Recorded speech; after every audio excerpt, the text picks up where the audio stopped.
Ladies and gentlemen, consultant to the natural food industry. His name is Michael Greenberg, very talented guy. And he said, more than what you're going to find is everybody wants to know what's new. Hey, Michael, what's new? What's new? He said, my sincere advice to you is focus on what's enduring and let go the new stuff.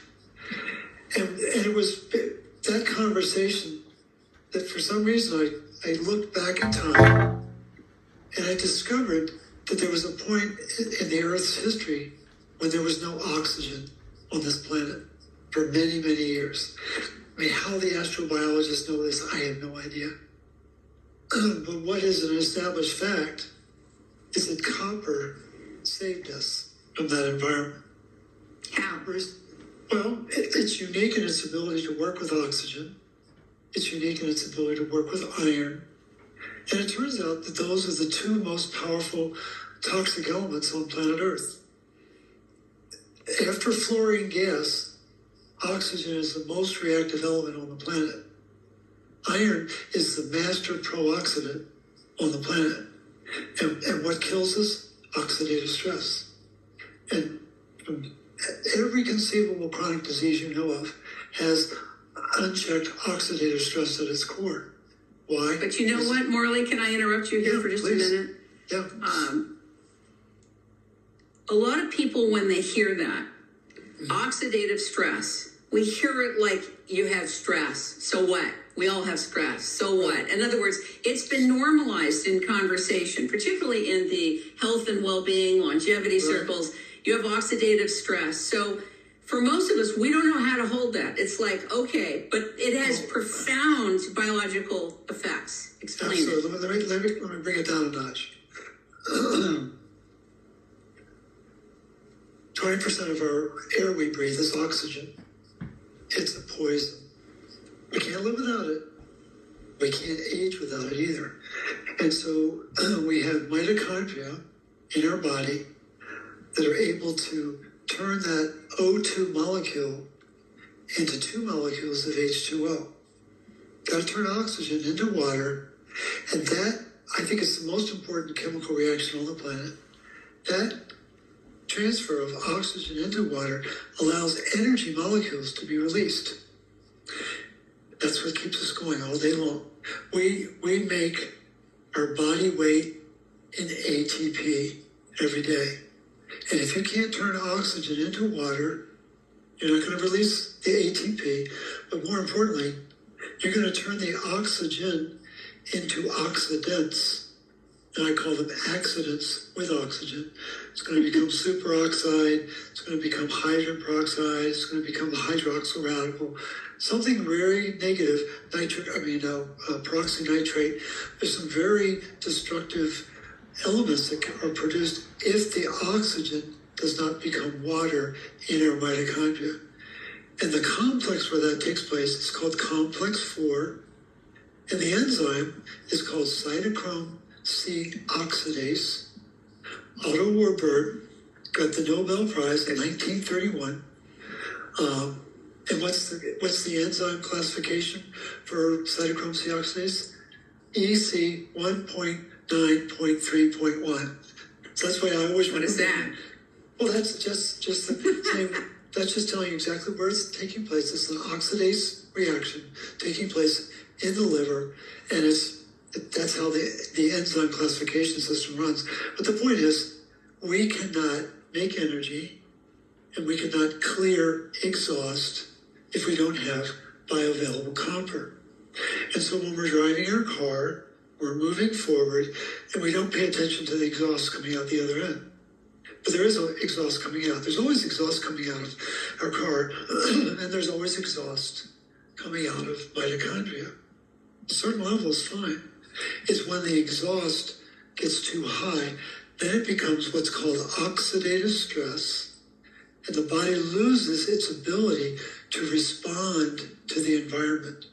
And so when we have stress in our world, got a deadline, had an argument with my spouse, had a lousy meal, I got food poisoning, whatever it might be. When you have stress in your world, you have oxidative stress in your body. And that oxidative stress is causing cellular energy deficiency. And that's the base before all of the chronic diseases. There's 20,000 conditions profiled in the Merck Manual, and they all begin with cellular energy deficiency. Okay, so let's establish another reference point for the listeners who may have heard that copper is a toxin, that that basically it's unmanaged, it's loose in the system. It's dangerous to the system. How did that come to be? And how did the iron relationship with copper come into your awareness? Great question. I started out studying magnesium because we lose magnesium when we're under stress. I was just fascinated by that and studied. I started with Carolyn Dean, and then graduated to Mildred Seelig, who was a very noted figure. She was a physician who really brought a lot of truth forward about magnesium. And I was just fascinated with why are we always losing magnesium? And one day I was reading an article about iron, and the author decided to wake me up and use the phrase, the greatest stress on planet Earth is iron stress. I went, oh my gosh. And I began to realize how much iron is in our body. And that iron stress got me to oxygen, to connect the iron and the oxygen. And we're talking over a period of several years. This didn't happen in a matter of weeks, but Never does it? Never does. And then I began to question, so why is the oxidative stress unchecked? Because there's a lack of copper-based enzymes to neutralize that oxidative stress. And so it was over probably a period of 3 or 4 years I began to move away from magnesium, and it got me to copper. And the way I describe it is if copper is not bioavailable, it will cause iron and oxygen to get dysregulated, and that's what causes the magnesium loss. So that's how that evolved over a number of years. To your point about copper toxicity, there are what I call men of science. They're just doing their job. Louis Pasteur was one of those men of science. Ansel Keys, a man of science. Anthony Linus Fauci. Linus Pauling. Anthony Fauci, men of science, just following orders. Another order taker, as far as I'm concerned, is an individual named Carl Pfeiffer. He got his PhD before he got his MD. That should make you a little nervous, because he didn't get into medical school right away. And turns out he was a principal in the MK Ultra program at the CIA. But when I find out information like that, it immediately discredits that person, because he's doing that with the CIA. He's trying to tell me that copper's toxic. I don't think so. So he published some very important articles in the 60s. I have chills all over my body, by the way, as you're talking about this. Well, it's just, again, following orders, doing what he's told to do. And he got people to believe that copper had a relationship with zinc. And all this started in...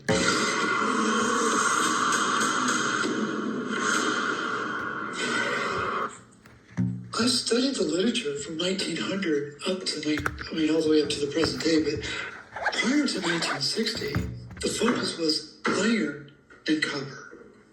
Very clear focus. Some of the great scientists, Otto Warburg, Hans Krebs, Conrad Elvium, somebody you've never heard of, or Dr. Hart or Dr. Schultz. These are luminaries in the world of mineral research. They were obsessed with iron and oxygen. Why? Iron and copper, excuse me. Because they were focused on making energy. There's nothing about zinc that makes energy. What does zinc do? Oh, it blocks copper uptake. Oh, it destroys the ferroxidase enzyme function of ceruloplasmin, which is a critical copper protein, which I'm sure we'll chat more about. It stops the cytochrome C oxidase function in complex 4 of the mitochondria that's turning oxygen into water. But yet we're supposed to venerate zinc and ignore copper. So many copper supplements of the very few that are on the market are connected and have a portion of zinc in it, including some very big providers. So that also means, and sometimes you don't know, are they doing it so they don't get in trouble, or they don't want to rock the boat to have bioavailable copper without the zinc? I mean, it's hard to know what is the motivating factor, but zinc has been touted very big in the last 5 years since C19 arrived on the scene, and it was pushed by some very wonderful people as part of a healing methodology. So I'm sure it's going to ruffle feathers to even be bringing this up. I've been ruffling feathers for 15 years. You're a professional, that's right. That's right. No, it was in March of 2020 when I was reflecting on the COVID cocktail: high dose ascorbic acid, high dose vitamin D, high dose zinc. Well, that's the triad to kill the bioavailability of copper. And so at that point, I renamed what COVID stood for. COV stands for copper's vanished. ID, iron's dysregulated. The part that you and your listeners may not know about was the research that was done in March of 1928 at the University of Wisconsin, where Dr. Hart and his team withheld copper from the animal's diet, and iron exploded in their liver. 3 months later, in May of 1928, Dr. McHarg did the same experiment. Just to have established science, you've got to have 2 independent labs. So just from 100 years ago, they knew that if copper was not in the diet, it was going to cause this massive accumulation of iron. And what does that do? Oh yeah, if you put a lot of iron in the liver, you're going to kill copper metabolism and retinol metabolism. Well, why is that important? Because if you're trying to destroy the bioavailability of copper, you want to get rid of copper and retinol, and voila, that's what we have. And so there's a very famous plant physiologist named Sabiha Merchant, very talented individual, and in one of her signature articles called Between a Rock and a Hard Place in 2006, she profiles side by side copper enzymes that were meant to run the planet and iron enzymes that have replaced them. So you probably heard of cytochrome P450 enzymes. They're very prevalent in the liver. There's a family of like 52 different enzymes. I haven't, but that's right. Warren Bennis once told me, there's gaps in your education, Ms. Greenhouse. This is when I was 19. That's all right. So cytochrome P450 is a big deal in the liver, in an iron toxic liver, because the enzyme that's supposed to run the liver is called tyrosinase, and tyrosinase is found at the center of the whole food vitamin C complex. It's not found in ascorbic acid. By the way, I did a whole show on ascorbic acid. I did a whole show on vitamin D. And remember, these things are done in time, right? Oh, and they're done over time. And what so many of us forget, when we hear these, I can't tell you how many health practitioners are standing up, these fitness people, telling people to take high dosage of vitamin D, D3, etc. Massive. I was on 10,000 a month from the practitioner that was guiding me 5 years ago, until I found out about the root cause protocol. It was shocking. Say, if you could, to the people taking vitamin D, the supplement, or D3, tell them what they need to know. Again, I know you've said it 1,000 times, but you're on its making time, so please. The most important thing to know about, well, let's back up. The question that you never asked when you were told that you were vitamin D deficient was, you didn't ask the question why, and the doctor couldn't have told you. The enzyme that makes the storage D, there's two types. There's storage and active. Like all hormones, it's a hormone, folks. It's not a vitamin. That's all a little game. But there's a storage level and an active level. And the storage level takes the precursor, couples it with magnesium and the enzyme, the 25-hydroxylase enzyme, and turns it into 25-hydroxy vitamin D. And that's what gets measured in the blood test. Every blood test you've ever had for vitamin D is that, and it's made in your liver. If you're like most people in the Western civilization, you don't have much copper in your diet. So iron is building in your liver. It's a fact. And when iron is building in your liver, that 25-hydroxylase enzyme doesn't work so well. And so the production of vitamin D, storage D, will be down. You'll be told you're deficient, but they can't tell you why. I'm telling you why. Because you've got too much iron, and iron causes oxidative stress in the liver and causes magnesium loss. That's part of the magnesium burn rate that we talk about within the root cause protocol.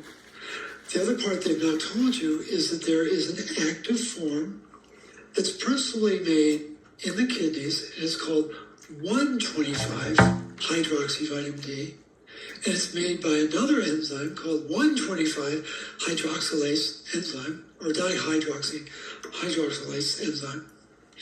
The part that they've never told you is that there's an enzyme called PAM, P-A-M. You never heard of it. Yeah, I was going to ask you about PAM. No doctors ever told you about PAM. No, that's true. Peptidoglycine alpha-amidating monooxygenase. I get $1 every time I say it. So I can't wait to you get should. that. I hope you're collecting. That's right. 35 letters long. And that enzyme activates hormones.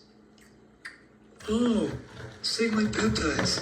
Oh, neurotransmitters. Oh, guess how many there are in your body? 4,700.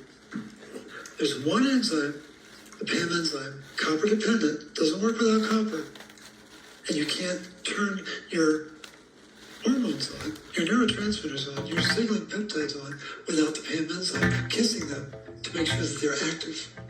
And so, I think people need to know that there's this. That is shocking. Yeah. That is shocking.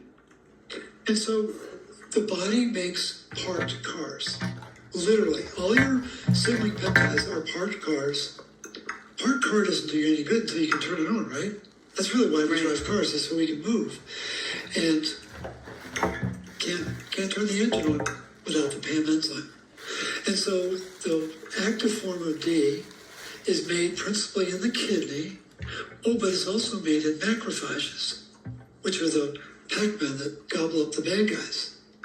And when the macrophages start making the active form, it means you're really sick. And your active D will start to rise because what is it trying to... pathogens behind the illness that you've got. And called antimicrobial peptides. And 125-hydroxy vitamin D will become an antimicrobial peptide under the right conditions. I don't know. I think that's really good to know. And so why aren't we testing for that? Can we test for that? Of course you can test for it. Of course you can test for it. Fascinating. But doctors will test for storage and active hormones all day long. Thyroid, sex organs. There's a whole bunch of them that they'll test. Both storage and active. Oh, yeah. But when it comes to hormone D, well, that active, it's a very short-lived metabolite. I'm like, they're all short-lived if they're active. And they hide behind this facade of like, I know what I'm talking about when I tell you that active D is not very long-lived. Like, but let's look at the number. And there's a relationship between storage and active. Storage, the number for active is measured in picograms. Storage is measured in nanograms. But the number should be 2.5 times bigger than storage. I've had clients where it's been way higher than that. And what that means is they are really populated with pathogens, and the practitioner doesn't know that. And so it's just Fascinating. it's a Absolutely fascinating. whole other world of It is. understanding what's going on. I want to go back to, or I want to go to, if we can, for you to tie in ceruloplasmin and explain what it is, because I had my blood taken months ago before I left to move to Virginia, and one of your practitioners was my consultant, and we tested everything. But I was shocked that most of us are not taking a test to look at ceruloplasmin. So I want you to explain why it's so important. So the two words that I despise the most in medicine and nutrition are high and low. Oh, you're high. Oh, you're low. The real word is bioavailable. Is the nutrient that you're worried about usable? Is it bioactive? Oh, I love that. I love that. That's a very Who cares profound about whether it's distinction. Yeah. And so what makes copper usable are the enzymes. And there are scores of enzymes that you've never heard about. And I'm not going to go there right now, but at some point I'll explain a really important enzyme that is the most prevalent enzyme on planet Earth. It's copper dependent. But yet we know that copper is toxic, right? Wink, wink. And so ceruloplasmin is a protein that has 1,046 amino acids. To give you a frame of reference, insulin has 45. So we're talking about something that has 1,046. Oh, and it has 8 copper atoms inside it. Wow. Maybe that's a pretty complicated. Yeah, it is pretty complicated. It's pretty darn important too.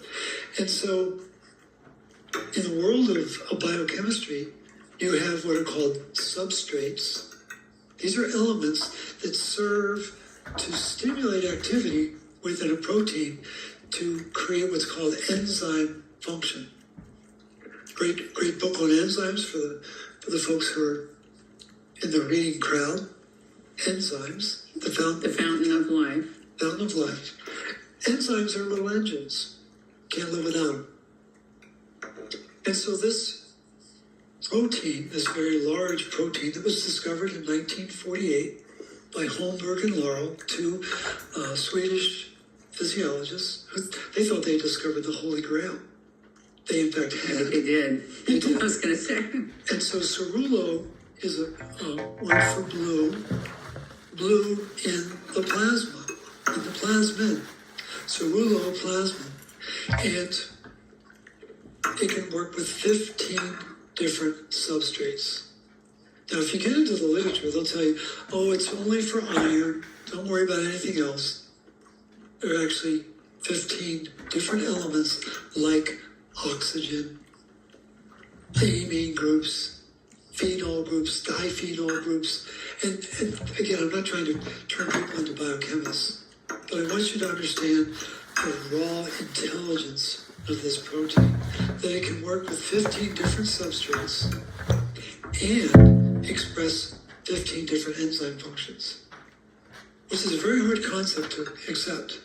So this protein can be a skateboard. Oh, you want a bike? I can do a bike. Yeah. You want a motorbike? Oh, got that. Or, oh, you want an airplane? I can do the airplane if you want. And it has this capacity to flex to the situation, which requires intelligence, but it also requires copper in the diet, but it also requires retinol in the diet, because retinol, very important element that's been overshadowed by vitamin D, right? So retinol is vitamin A, totally. And what's useful, I think it's been demonized too, Morley. Vitamin A has been demonized heavily. I mean, I look at a carrot, I'm scared to put it in a salad. That's right. No, Watch out for the carrots. 2 fat-soluble vitamins have been weaponized. Those would be vitamin D and K. And 2 fat-soluble vitamins have been ostracized, vitamin A and E. And if you knew how important vitamin A and E were, you'd be running down the street like your hair was on fire, screaming, why didn't they tell me this?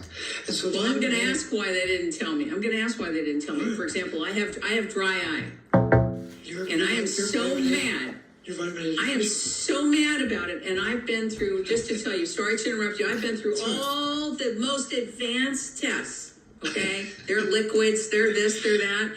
Well, by the way, I just ordered, what do you call it, the cod liver oil, and I'm telling you, I am so excited to get rolling because I have a feeling it's going to end, honestly. Well, It's I've got- got more than a feeling. I'm pretty confident.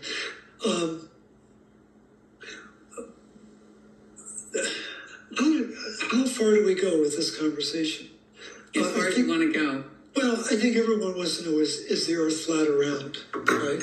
That's one of the basic questions. It's actually a petri What does that mean? Well, it's a petri dish. We are just a lab experiment. That's really what I think. And the operating system of the people at the top feeds off of our misery.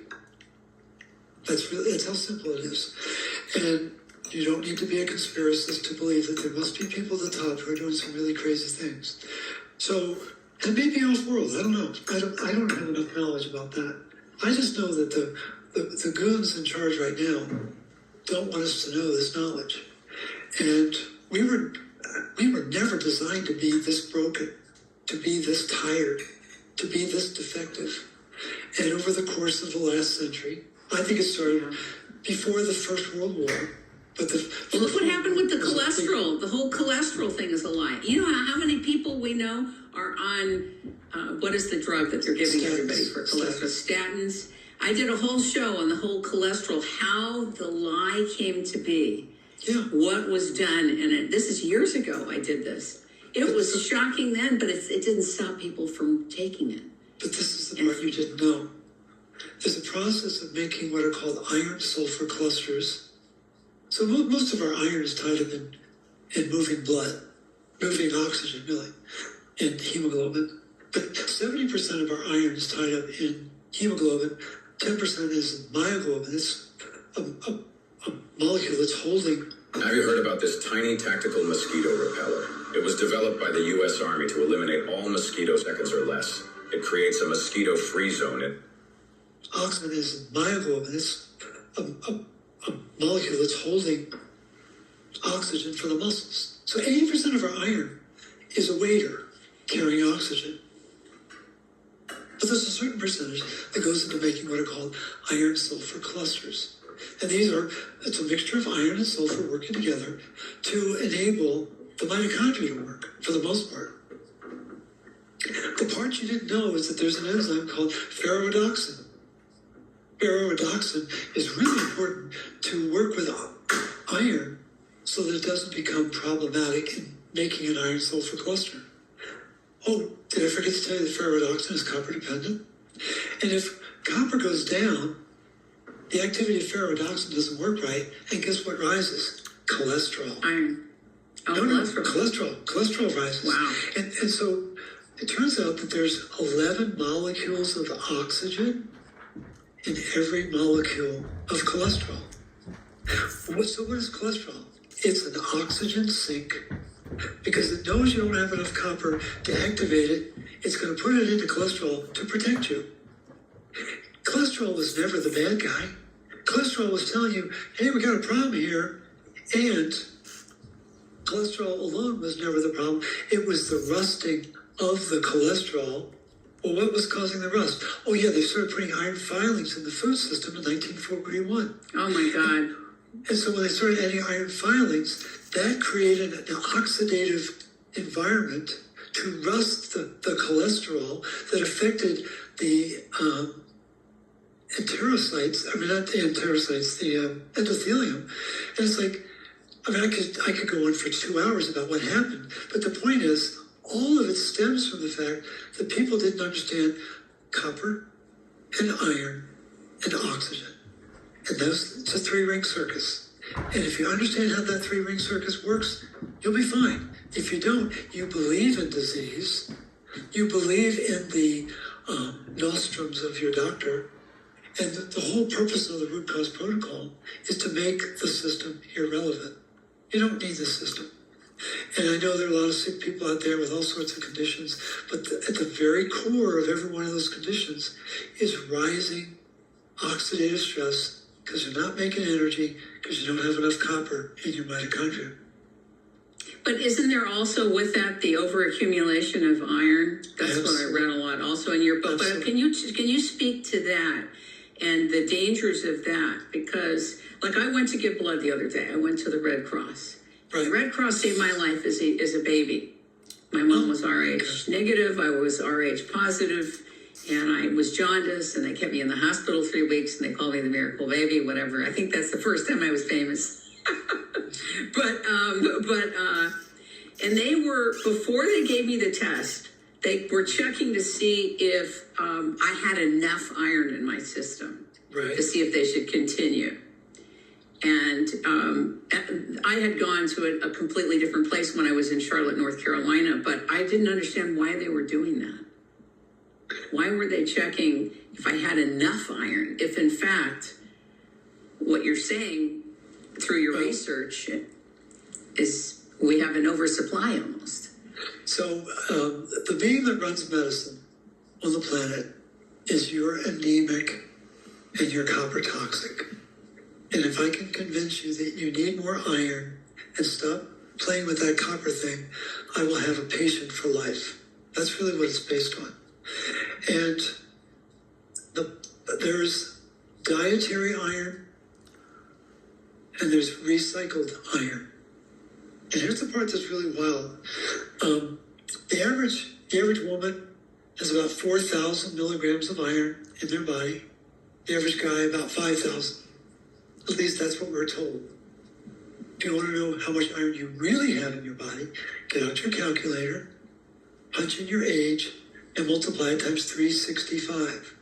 Because you gain a milligram of iron every day you're on planet Earth.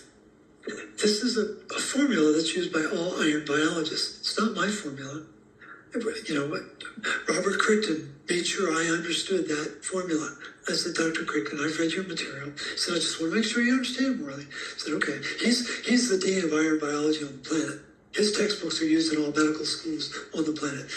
I'm not talking to Billy Bob Thornton down the street. I'm talking to Robert Crichton, who's a really big name in mineral metabolism. And so I've got 26,000 milligrams of iron in my body. A multiple of 5 times more iron than I should have, based on that formula. And so it turns out that we have iron in our diet, but we also have a system.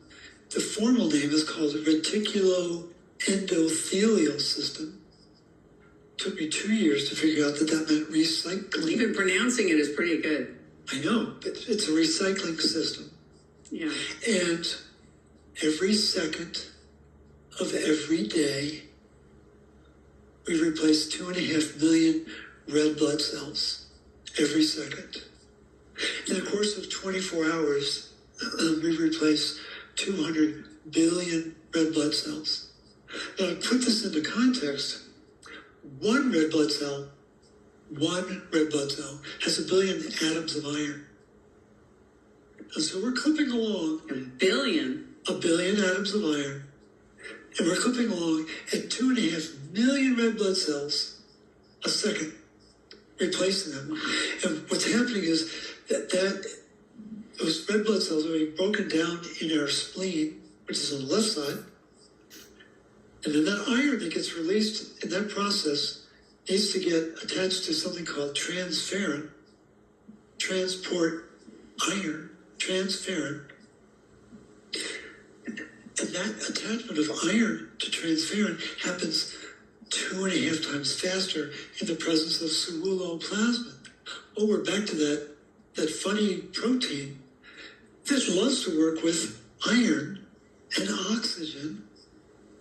And so ceruloplasmin is making sure that there's this acceleration of getting iron onto transferrin, get it back down to the bone marrow, because the highest attraction for iron is in our bone marrow, so we can make new blood, new red blood cells, new white blood cells, new platelets. All that's coming out of the bone marrow. But what's really interesting to find out is that we have 100 milligrams of copper in our body. Guess where 50% of it's hanging out? Oh, it's in the bone marrow. In the bone marrow. And copper is slicing and dicing and making sure that this incoming flood of iron is being properly placed into heme, that the heme is going into the hemoglobin, and the hemoglobin is going into the red blood cell. 2.5 million red blood cells a second. Because for everyone that's dying on one side, you got another one in the bone marrow that's got to be replaced. And have you ever seen the film clip of Lucy and Ethel at the chocolate factory? Oh, that's one of my favorites. I know, it's a classic, right? And then the manager comes out and says, "Speed it up, boys." What is speed it up, boys? COVID, had an argument with my spouse, eating a lousy diet, was in a car accident. And that stress changes the whole process of making red blood cells. It's called stress erythropoiesis. Very fancy term for making new red blood cells under stress. And it's a whole different ballgame. And none of that's taught in doctor school. They're just taught that you're anemic and you need more iron. Or is it? I never post stuff like this, but I had to share. I cook almost every day, so we've gone through our share of cutting boards. We used plastic for years, then switched to wood after reading about microplastics ending up in your food. One study even linked them to cancer. I thought wood was safer until my husband took a bite of toast one morning and said it tasted like raw chicken. Within minutes, he had stomach pain, fever, and started throwing up. I rushed him to the hospital. He had salmonella from the bread. We knew right away it had to be the board. When I got home, I inspected it, and it looked clean, but deep in the grooves were bits of food. I smelled it. It was awful, that same raw chicken smell. I'd always cleaned it well, hot water, soap, even bleach. Turns out wood boards absorb juices like a sponge.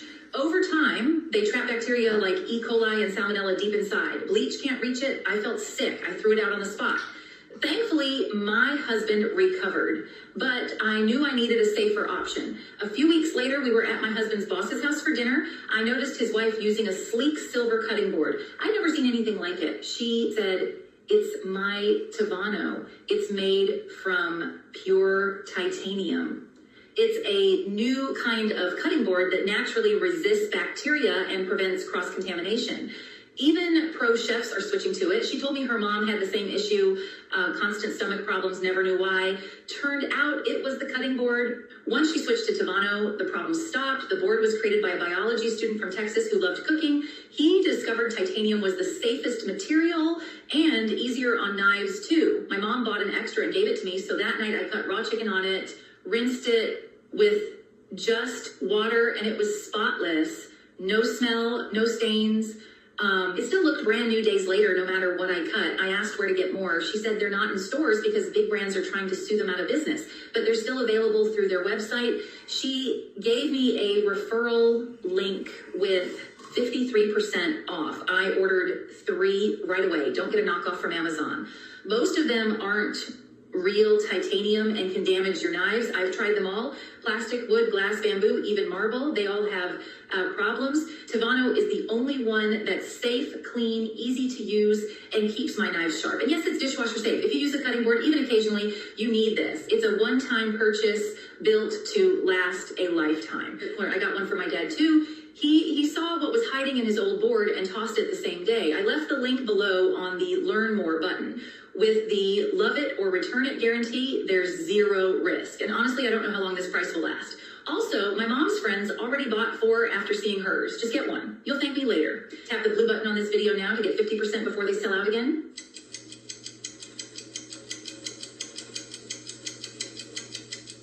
Say in Alabama, more arm. I need more arm. But let's just suppose that no doctor says you're anemic. You're not anemic, okay? But you still have this issue. Every human has this issue, or any biological form of life at this time.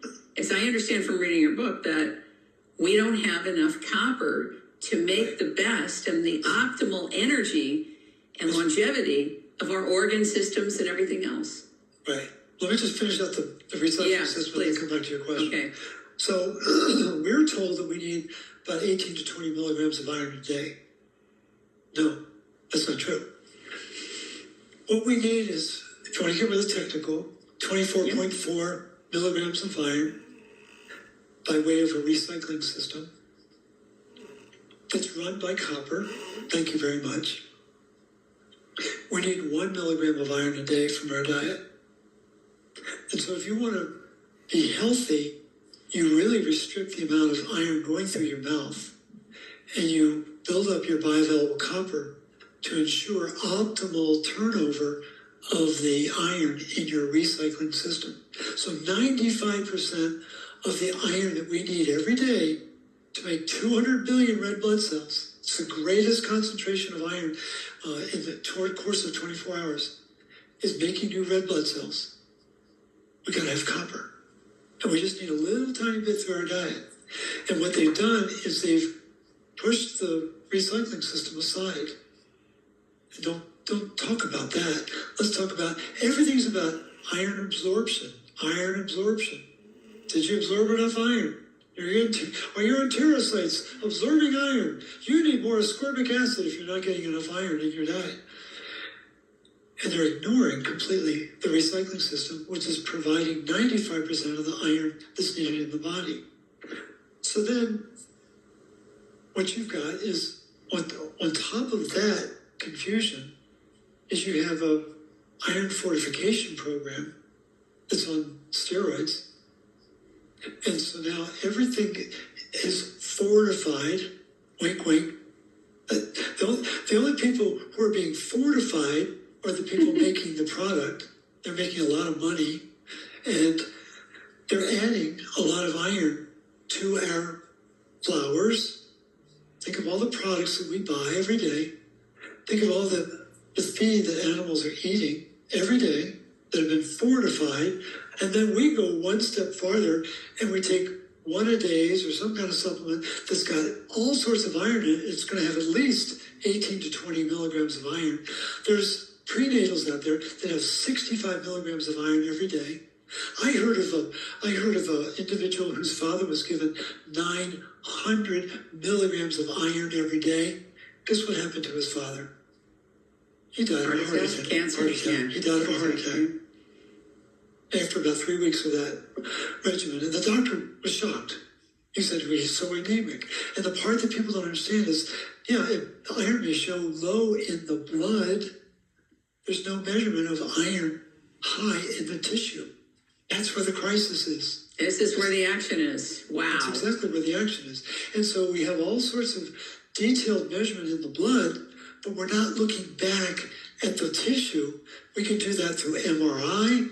We can do it through. Now I hear that's being done in Florida. Is that true?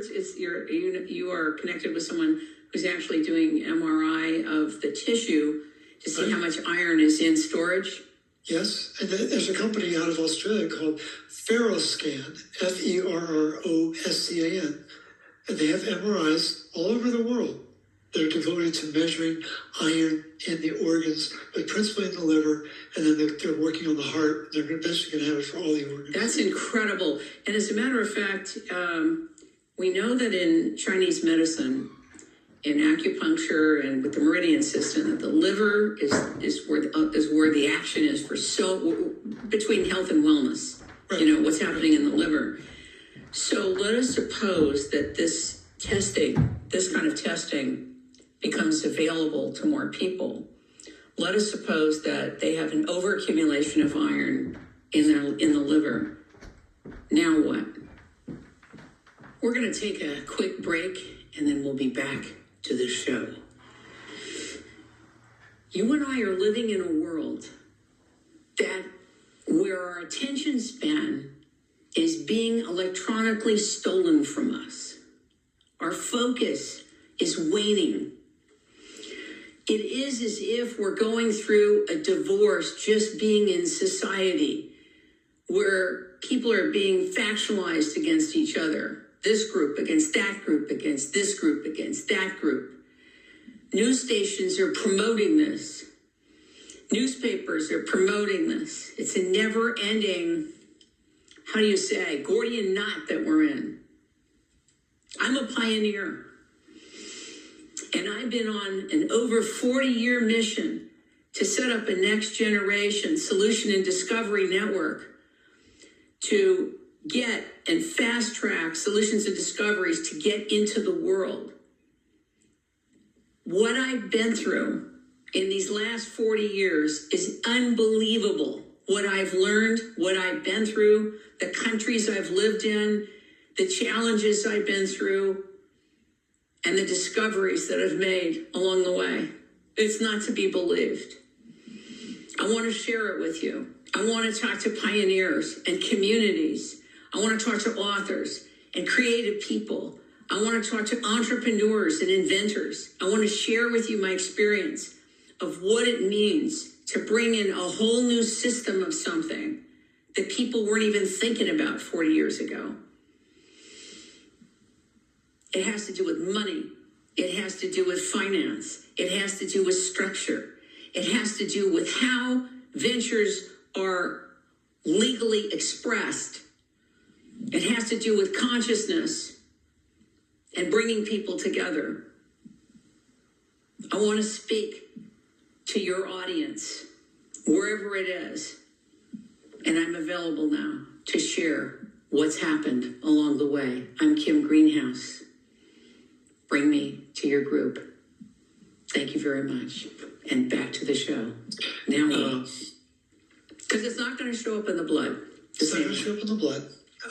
Right? So it shows up in the liver, or it's being housed in the liver. Yes. And so that yes. buildup of iron is going to put a wet blanket on copper metabolism and retinol metabolism and a whole bunch of enzymes. There's 500 enzymes in the liver.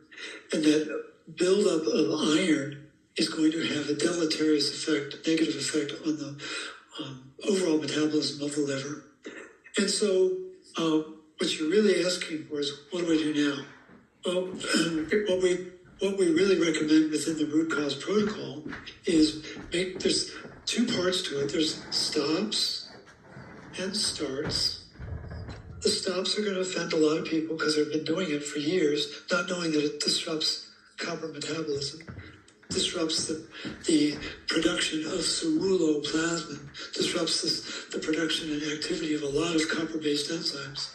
Things like we tell people to stop taking iron supplements, stop taking vitamin D supplements, stop taking calcium supplements, stop taking zinc supplements, stop taking one a day as a rule. Don't do that.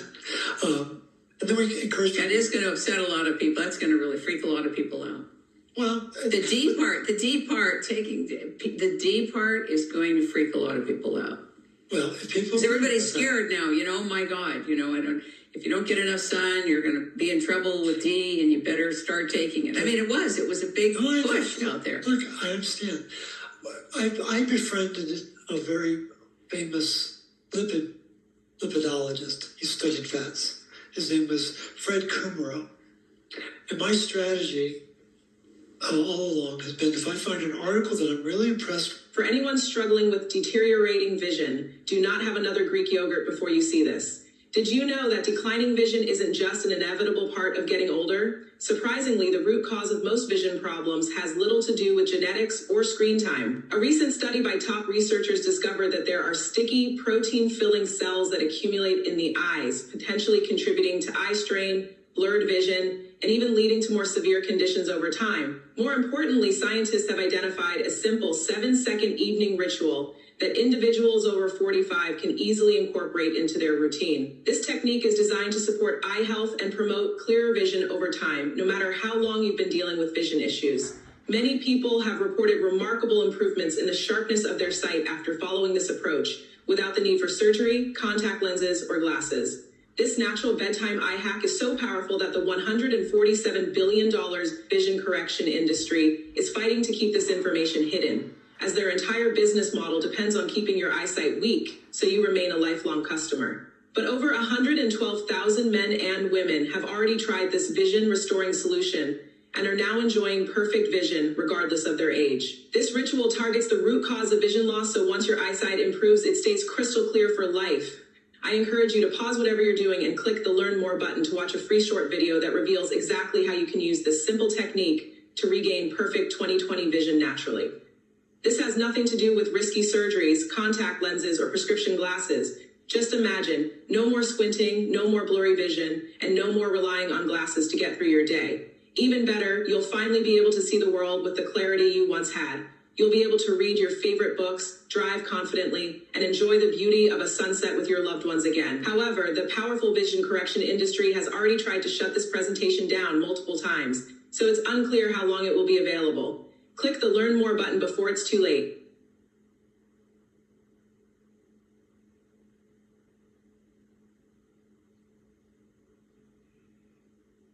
But I'll just call up the author and thank him. Well, when I found this article by Fred Kumro, I was living in Chicago. It was a really good article. I was like, wow, this guy understands it. So I dug, found his number, called him, and he said, well, thank you for calling. He said, would you like to come down for lunch? I said, he was living in Champaign-Urbana. It's a 2-hour drive. I said, I'll be there in a New York minute. And so a couple weeks later, I'm having lunch with Fred Kumro. Now, what the listener has to know is he was 98 years old. He was bigger than I was, full of vitality. And so we sit down to lunch, and it's grass-fed hamburger, his homegrown tomatoes. He loved his chocolate milk. He was still working 20 hours a week in his lab. But one of his signature research studies was a decade-long series of studies using pigs. People need to know that the physiology of a pig is very similar to the physiology of a human. And we've got friends who are pigs, right? You know, right? And so they're a lot more acclimated than we realized. But the point is, Dr. Kumro realized that vitamin D supplements were very dangerous to human physiology. Wow. And so this is back in the 70s and early 80s. And he was invited to be a keynote speaker at an international symposium on vitamin D metabolism. And there were Nobel laureates invited to this meeting. Now, mind you, he got his PhD at University of Wisconsin in 1940. What does that mean? It means he was really smart, because they were the mecca of lipid metabolism back then. And he gets up and he says, ladies and gentlemen, you do not supplement with vitamin D. And there was just this torrent of opposition and resistance. And I said, well, Dr. Kumro, what happened as a result of that meeting? And you got to picture this guy. He's like 6'2", 6'3", full of life. And he leans forward. He says, well, Morley, I'm the only one left standing. All the others are dead. And Wow. People say, oh, he had good genes. No, he knew what to supplement with and what not to supplement with. He was a big magnesium guy, huge magnesium researcher. And so when I find that kind of truth, then I begin to dig in.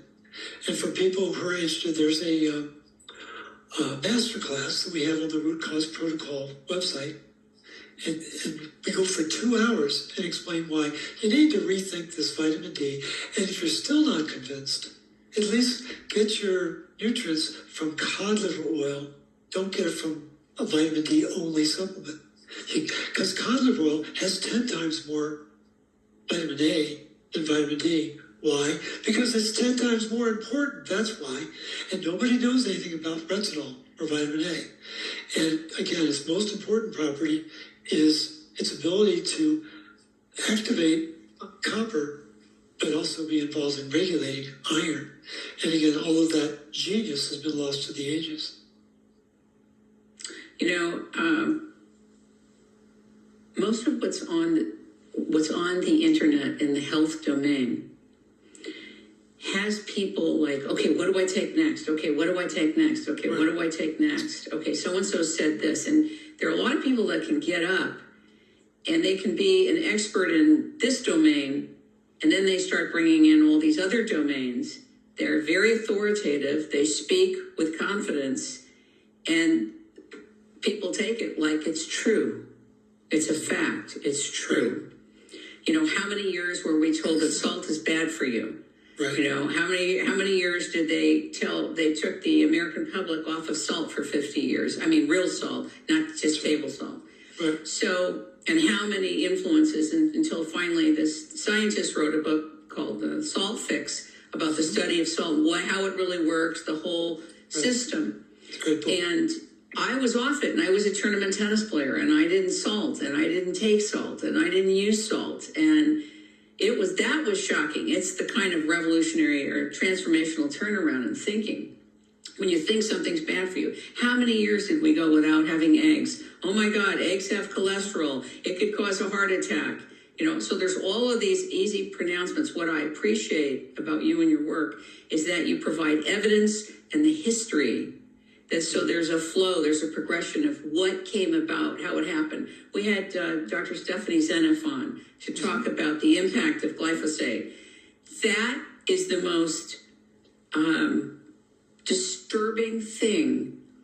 If most of our bodies have glyphosate because we ate whatever vegetables, fruits, the grass was treated with it, the meat. Right. What is your take on the relationship between bringing copper back in? We have glyphosate in our bodies and the impacts of that with the iron copper metabolism. Do you know what I mean? I do. What is your take on that? Yeah, let me just amplify what Dr. Senef might have talked about, because this is really important. Yeah. Glyphosate was patented as an industrial pipe cleaner. What's it really good at? Chelating minerals. That's its job. It's really good at it. Don Huber, famed scientist at now retired, but he's been studying glyphosate for a lot of decades. And what's important to understand is the kinetics, the speed with which glyphosate robs minerals out of the soil and out of your body. Wink, wink. So for people who've lived in California, or know people who live in California, you know about earthquakes, and they're measured on a logarithmic scale. Earthquake of 3, dishes rattle, but everything's fine. But an earthquake of 12, wow, nobody's Even left. 6 is pretty bad. 6 is Pretty bad. I've been in a 6, yeah. But 12 is devastating. Yeah. So let's go back to glyphosate. The minerals are being chelated at a different order of magnitude. And calcium and magnesium are being chelated at a 3.3. Iron and zinc at an 8.9. Copper, 11.9. So what is it telling us? It tells us that glyphosate is chelating copper 1 billion times faster than calcium or magnesium, and 1,000 times faster than zinc and iron. And what's the problem with that? Well, those big numbers, 1 billion times faster, 1,000 times faster, we don't understand them. So they go right over our head, and we say, well, it can't be that important. Let's move back to something else to talk about. No, this is really, really important, because I was in a meeting with Dr. Senef back in 2018, a breakfast meeting. She's sitting right across from me, and she leaned forward, and she said, Morley, do you want to know why glyphosate is so toxic to copper? And I thought I died and gone to heaven. And she shared. Welcome back. She shared this kind of knowledge with me. And so to put it into context, there was a time when I could run an 8-minute mile. And at that same time, my younger son ran a mile in 4 minutes and 2 seconds. So he was twice as fast. Of course, I called him up, said, you gonna go for it? He said, no. So it'd take me, I could work a year, maybe not shave those 2 seconds off. But the point is, that was twice as fast. When I was 18, I remember driving my mom's 350 SL Mercedes in Florida at 140 miles an hour. I was driving twice as fast as anyone else on the highway. There was a green wall that went by like that. But that was only twice as fast. We can't comprehend 1,000 or 1 billion times faster. So that's orders of magnitude. Glyphosate in my Here's how you can get the closest and fastest shave ever. Meet the Baldy Pro. This head and face shaver boasts a 10,000 RPM motor, as well as smooth shave and mess-free technology, allowing for a fast, cut-free shave that will keep your bathroom counter as neat as can be. I even stole my husband's to use on my legs. This is the perfect grooming tool any man would be lucky to have. Shop now at www.groomy.club. humble opinion, was put on the planet to decopper the environment, to decopper the human especially. Just my theory, can't prove it. But let's deal with what happened in 1987. The French government in 1987, when Monsanto was flexing its muscles worldwide, wanting to use glyphosate in all forms of farming throughout the world, France said no. It's against the law. We will not allow any glyphosate to be used anywhere within the borders of France. Okay, so they didn't. In 2022, what's that, 35 years after this declaration by the French government, Vive la France, someone decided to see what impact that decision had on the health of French citizens. And what they found out in 2022 is that 99% of French citizens who've never been exposed to glyphosate in their food were peeing glyphosate in their urine. What does that tell us? Glyphosate is everywhere. It's in the air, it's in the water, and you can say, oh, but I only buy organic food. Doesn't matter. It's in the air. It's in the water. Also, the countries deliver food to each other throughout Of Europe. I course they lived do. in Europe, right? So they, Right. you don't know. You can have food from one country brought in, like Germany. I lived in Germany, and England and Spain. But in Germany, a lot of the foods were brought in from Spain. Yeah. So that happens all the time. Right? So And who the- knows? The importance here is that I talked about the PAM enzyme. A lot of signaling peptides that need to be activated. There's 2 atoms of copper in that enzyme. If those 2 atoms of copper are not there, no tiki, no washi, it doesn't work. And so my theory, can't prove it, but I think that one of the reasons why glyphosate exists is it's intended to kill the PAM enzyme. Isn't it curious that so many people need hormone replacement therapy now? Wink, wink. Because they can't activate their own hormones. People are on all sorts of thyroid medication. Why? Wink, wink. Because they can't get their active form of their T3 to do its job. And it goes on and on and on. People with hypertension, not knowing that vasopressin, which is a very important enzyme in the body, very significant. Oh, it needs to be active. Oh, it needs PAM enzyme to activate it. Oh, I'm sorry. Did I forget to tell you that? And so we live in this toxic world, and we're just talking about one element, glyphosate. We haven't gotten to all the other elements that are out there. And One of so- the scary things, though, looks, Mary, just I want to ask you this. One of the things I asked her when I interviewed her was, how do we detox from it? And it wasn't so obvious in that, if I remember in that conversation, that there was a way forward for that, which was very disturbing. Sauerkraut juice appears promising. And what people need to understand about sauerkraut is that you take a cabbage and take 100 grams of it, and you're going to have 60 milligrams of whole food vitamin C in that 100 grams of cabbage. 100 grams of, cabbage. But when you make sauerkraut, when you ferment it properly, you're going to increase the amount of whole food vitamin C tenfold. It's going to turn into 600 milligrams of vitamin C. Well, what's at the center of vitamin C? Tyrosinase enzyme. It's a very powerful enzyme. Nobody knows about it except for Sabiha Merchant as a plant physiologist. But it's actually the enzyme that colors our body. So we're told that melanin is important for hair color, eye color, skin color, right? We know that. Yeah. It's the colors inside our body that matter the most. The heart is supposed to be red. The liver is supposed to be brown. The spleen is supposed to be purple. The gallbladder is supposed to be green. Very important. Those colors are very, very intentional and very, very important. And when I shared this a couple of years ago with my class, I have an online class, there was a surgeon. One of the students was a surgeon. And she said, Morley, I've never seen a purple spleen. Wow. And you could have heard a mic drop. Because color has vitality. Color has frequency and energy. And one of the most important organs in our body, which nobody knows anything about, is called the spleen. It's called the hidden organ. And it's also called the organ of odd numbers. 1, 3, 5, 7, 9, and 11 relate to the spleen.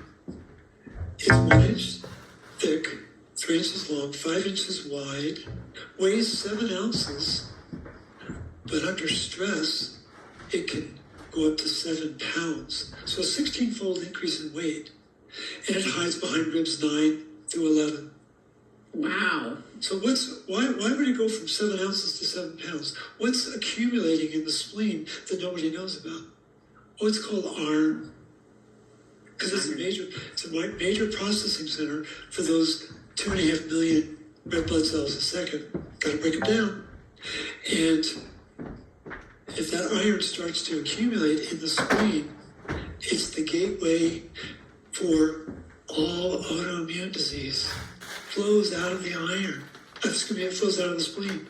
Because the encapsulated bacteria and the pathogens, and particularly the parasites, can't be killed in the white pulp because the spleen is so preoccupied with red pulp, which is trying to process all the iron that's been accumulating in the spleen.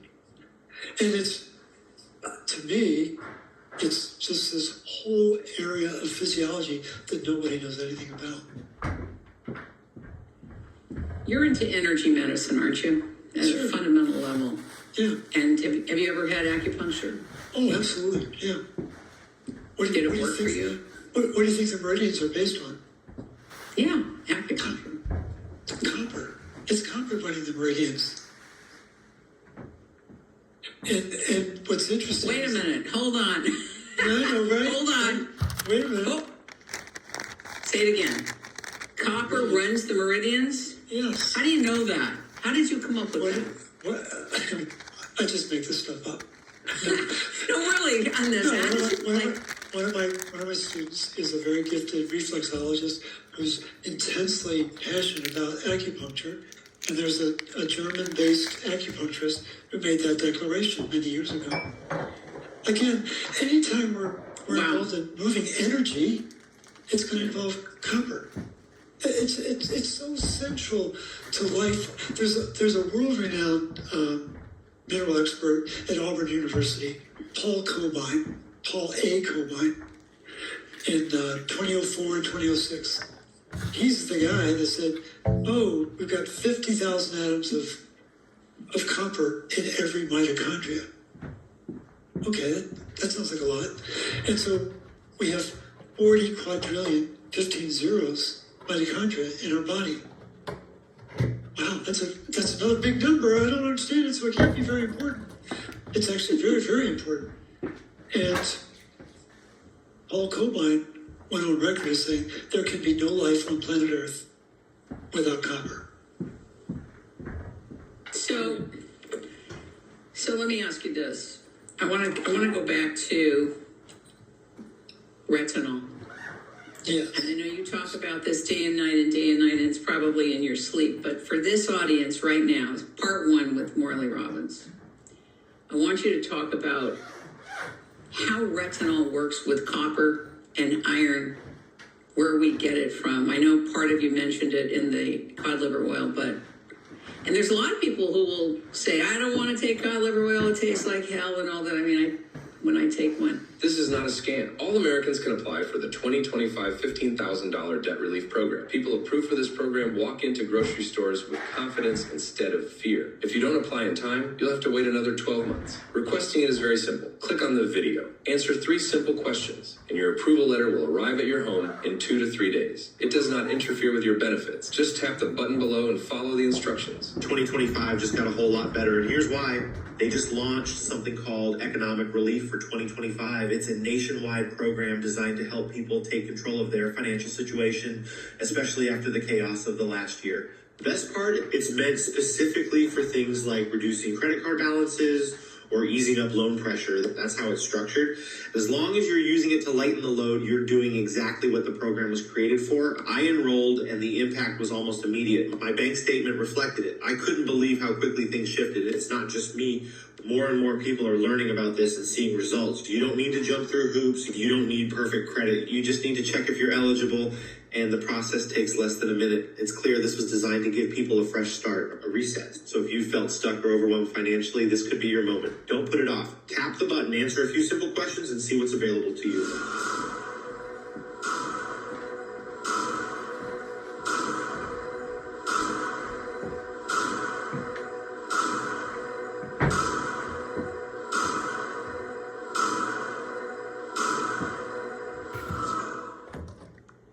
I take it with tomato juice just because I don't know how else to drown out that lovely taste. That's right. You know. So I want you to talk about retinol and why is this being missed? And yet there's retinol creams right out of Washington, a wonderful company that made a retinol cream. Is it just for the face or? Well, they want you to believe that retinol is only skin deep. It's running the show. And again, for folks who haven't, they may be familiar with the book 1984. Oh, definitely. The book was written in 1948, the inverse. So when you subtract 1948 from 1984, you get 36. When you add 36 to 1984, oh, you get 2020. And that's what COVID was all about. It was the initiation of the totalitarian state here on planet Earth. That's what the whole thing was about. It was just a complete revamping of the world as we know it. And for those who thought it was real, didn't know it was an IQ test. It was a very traumatizing event. It was traumatizing for everyone, but you had to be able to step back and say, what's really going on here? And so when I started this work back in 2010, 2009, but more 2010, I started to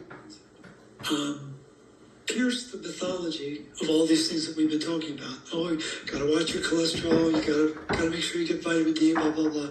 And I came across 36 lies. I went down methodically and identified 36 different parts of the narrative where they're completely wrong, absolutely fundamentally wrong. And when I got to 36, I said, so the whole thing's a lie. I flipped the narrative and said, okay, what are they telling us to do? Let's do the opposite. And then I began to study how would that affect energy production, ability to neutralize oxidative stress. And it was like it was the Rosetta Stone, was flipping the narrative upside down and putting it on its axis. You know what, Morley, you know this. Academicians and all the funding that goes into academia and all the research, nobody wants to be wrong. And very few people are willing to be wrong. Right. And it's the competitiveness and that permeates that domain that's also responsible for an unwillingness, almost like a spiritual unwillingness, a hardness of the spirit to be willing, to be unwilling to be wrong. And so that's part of, to me, the psychology or the psyops of what we would say we've learned in school of science is an unwillingness to be wrong. How many of these people very few went back, even with fluoride in the water, it's taken 60 years, and only now some are acknowledging it's poison, it's a toxin, it never belonged in our water. okay, and other chemicals, etc. But look how long it's taken. So we can plan on and we can know and we can expect that the domain of science and medicine will continually, as a human consciousness, be reluctant to being wrong. And that's the danger of being in full possession of our wellness. No, Is this who we're listening to? Right. That's who we're listening to. Who has the authority to tell us? We've been taught to listen to the authority figure, the expert, and largely it's the physician, not knowing that they don't get any training in nutrition, virtually none. And so, I wanted to be a doctor at one point in my youth. You've been spared. And as a very dear friend said, it's a blessing you didn't get indoctrinated. But I for many years, I thought I didn't get into medical school because I wasn't smart enough. I didn't do well in school, but it was... And then I started to really study it and found out that actually most of the doctors are firstborns. That's a good thing to know about. And what's a firstborn? Firstborns protect the status quo. Firstborns don't question authority. And it's a very foundational psychological event is if you don't question authority, how are you going to grow? How are you going to really stretch the understanding?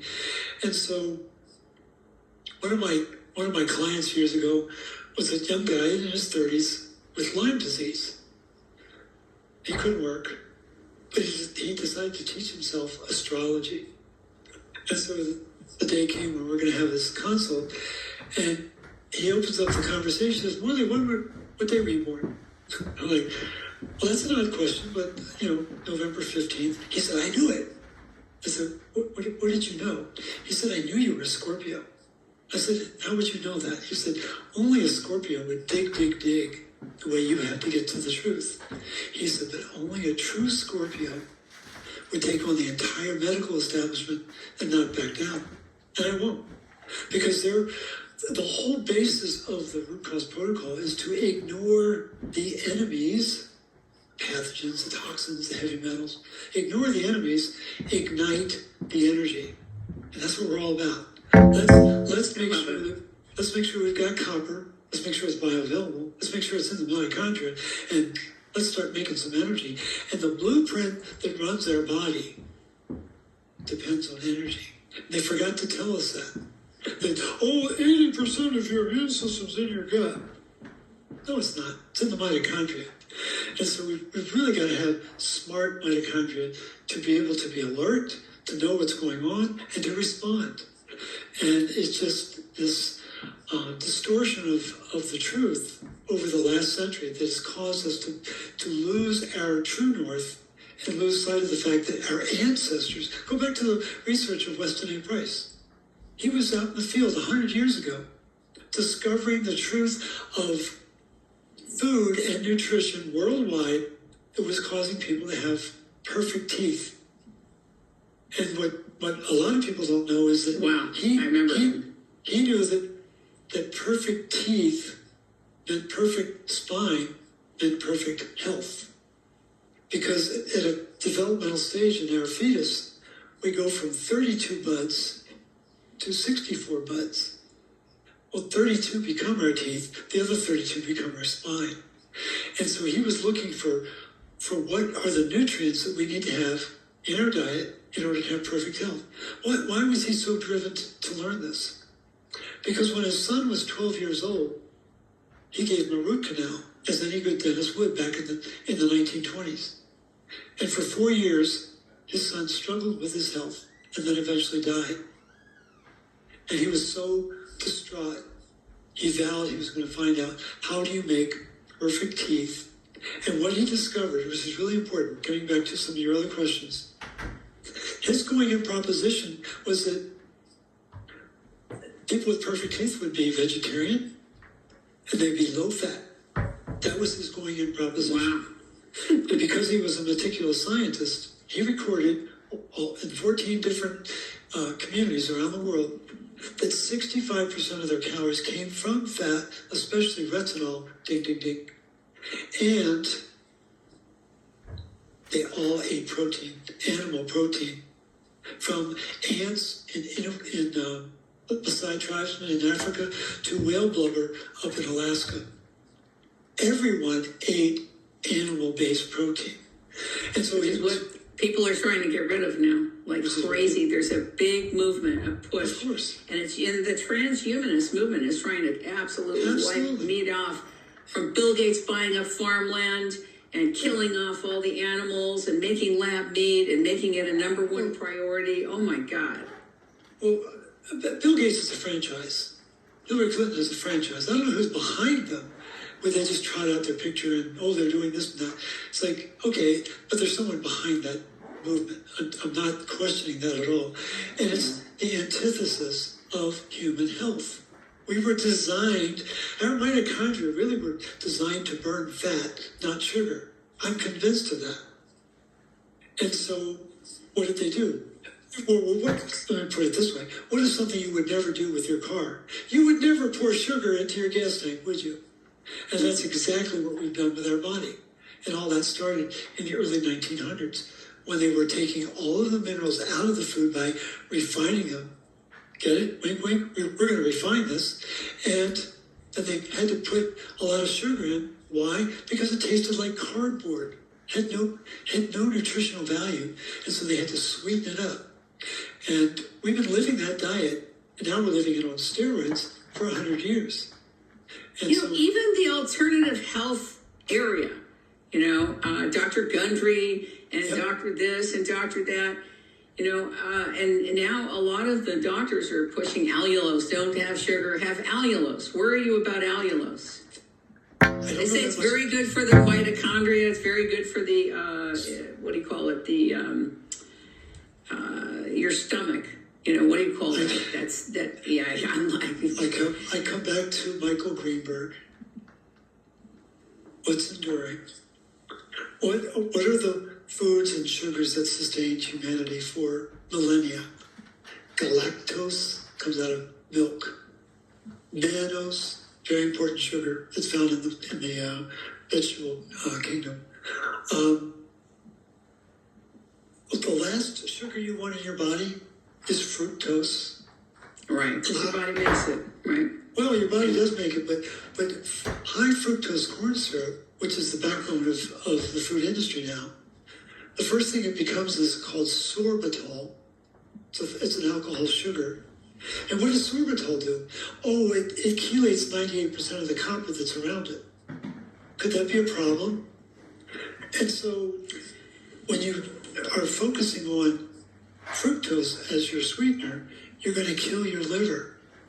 The rise of non-alcoholic fatty liver disease it's the fastest growing disease on the planet.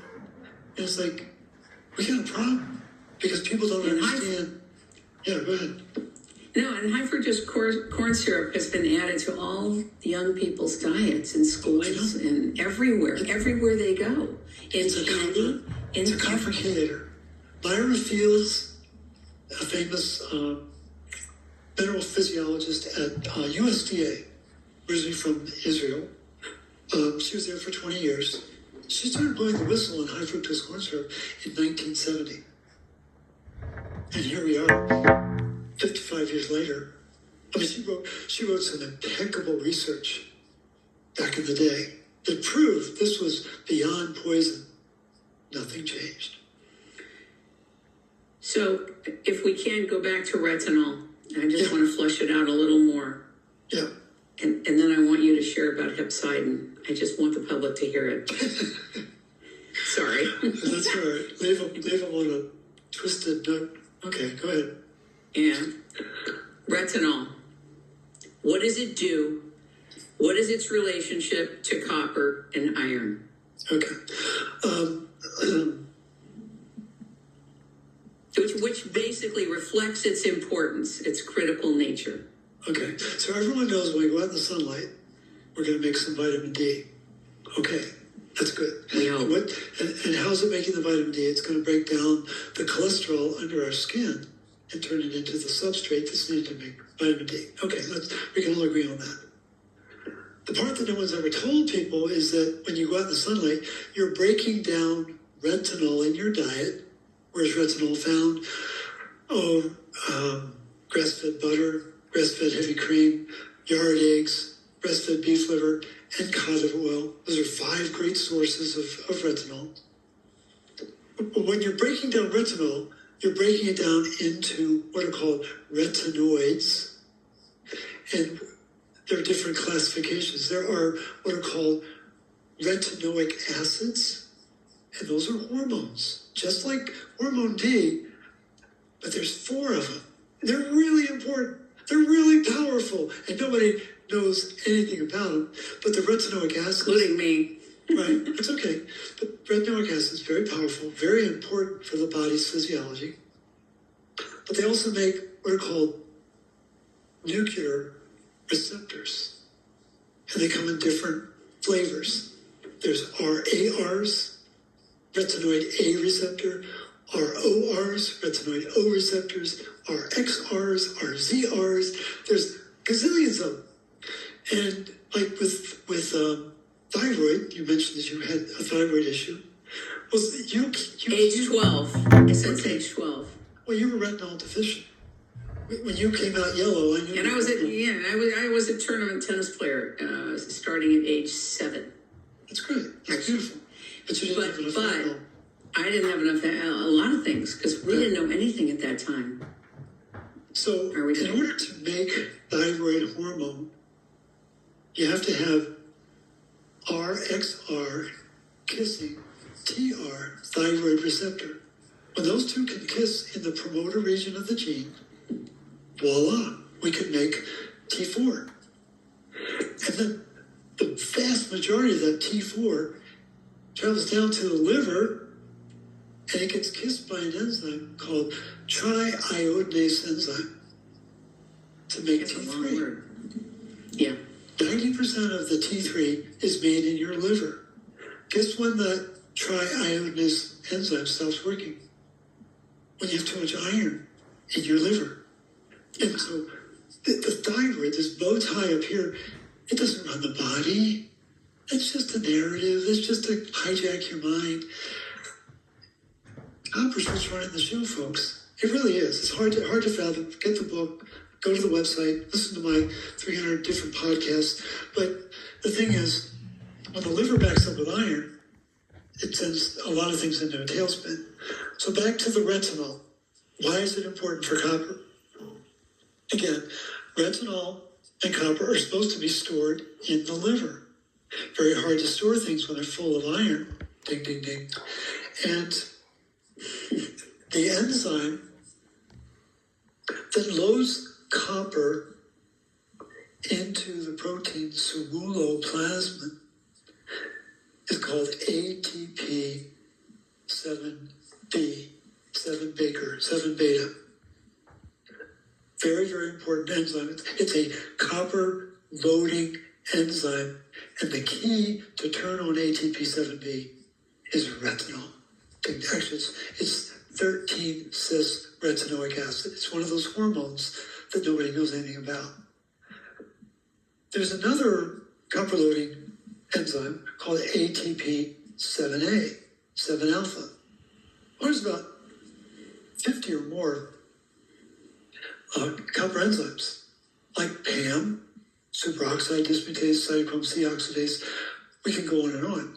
But they require a different copper loading enzyme, but the key is also retinol. Again, 13-cis retinoic acid. And so when Eisenhower has this heart attack in 54, and Ansel Keys comes out of the blue and says, we got to get cholesterol out of your diet. We got to get retinol out of your diet. People didn't know what was going on. And so they shut down the ability to make bioavailable copper in 1955. We're none the wiser. You want to have a fascinating read, get Betty Farmer's cookbook from Boston and look up the recipes and see what's in the recipes. It's all based on heavy cream, a lot of fatty substances, and there's foods in there that you've never heard of, but they're all nutrient-dense foods that we don't have today. Folks, We are Swiss cheese eating Swiss cheese. The nutrients have been taken out of the food. Why? Right, out of the soil, out of everything, out of the animals. Out of the animals. And so that ensures that we're going to have low energy, be more docile, and be more compliant with the game plan. How do people find out about which copper to take? I know about Recuperate, which you've had to formulate, right? And put into place because other people weren't doing exactly what you felt needed to be done based on your findings. Are there other sources of copper? I mean, how are people going to get it if they're not ordering from there? Well, there are other sources of copper, but what makes copper unique, unfortunately, is it needs to be in complex with other nutrients. It needs to be hanging out with retinol and the B vitamins that are in a desiccated beef liver. And there's all sorts of enzymes in beef liver. The spirulina that we have in our product, spirulina is one of the richest sources of superoxide dismutase. Most people have never heard of it. Well, if we're not making water inside the mitochondria, we're going to make superoxide because we can't complete the cycle right. Superoxide needs to be neutralized. Well, the word dismutase, I wouldn't have used it. I would have just said neutralizer. But superoxide dismutase neutralizes superoxide so it doesn't become toxic inside the body. But it also, superoxide dismutase is one of the richest sources of copper on the planet. And it's found in prevalent doses inside spirulina. And so we use turmeric. Why? Because it's an anti-inflammatory. It's very, it's the active ingredient in curcumin. And so, and we have it in 2 flavors, boron and without boron. But the other forms of copper, what makes copper unique is that unlike the other minerals, especially, they don't need cofactors. They don't need these other elements and nutritional elements to enable them to be bioavailable. That's what it's all about. It isn't that, I took a dose of this or that and everything's fine. You've got to understand that copper is unique on the planet, both in terms of its function, but in its use and how it gets synthesized in these enzymes and regulatory proteins. The vitamin C that most of us are taking, I did a whole couple shows on vitamin C years ago. Right. And at the time, the big distinction was don't buy traditional vitamin C because most of it's made in China and it's not real vitamin C and has stuff in it that you don't want in your body. Right. So we were buying vitamin C from the Vitamin C Foundation. They were having it made in Europe, and Europe was bringing in the non-China vitamin C. And that's really the only distinction at the time that was being made with vitamin C. And so even now, our fruits and vegetables are being put a peel on them, Bill Gates' product, the peel, these chemicals all over them, which are saturating the fruits and vegetables. So in terms of getting whole food vitamin C, how do you see that happening? Well, let's make sure people know that there's a difference between ascorbic acid and a whole food vitamin C. They're not the same at all. So whole food vitamin C is like your car. It has an engine, a steering wheel, 4 wheels, and a cover. And the cover of that automobile is ascorbic acid. Ascorbic acid is the cover of the car and no moving parts. What's important for people to know is that the individual, one of my heroes, is Albert Szent-Györgyi, and that's Hungarian for St. George. Szent-Györgyi, St. George, and what did St. George do? He slayed the dragon. What's the dragon in our body? Inflammation. What do you need in order to neutralize inflammation? You gotta have copper. Where's the copper found?